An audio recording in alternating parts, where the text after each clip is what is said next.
Normally you cook rice like 1 to 1, 1.5 to 1, but this is like double the liquid because I want it really nice and creamy. So a lot of milk. It's like 4 cups of milk. I wouldn't use water. The milk makes it really nice and creamy.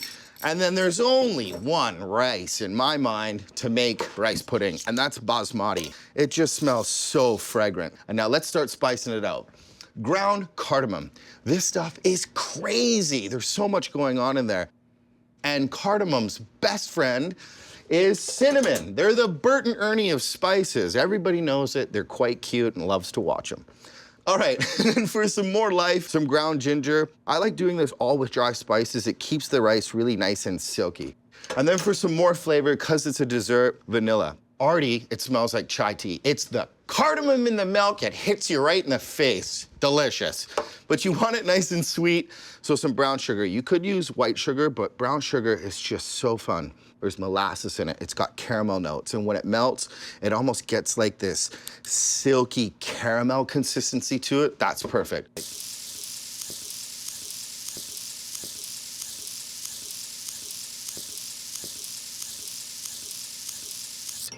The rice pudding. The texture of it is so good, and the smell of it is like chai tea, and it's super creamy, super floral, and it's really nice and sweet.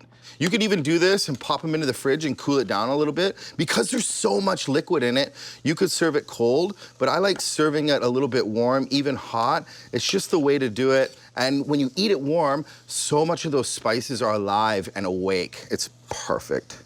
That's delicious. So just to finish it, I like a little bit more cinnamon.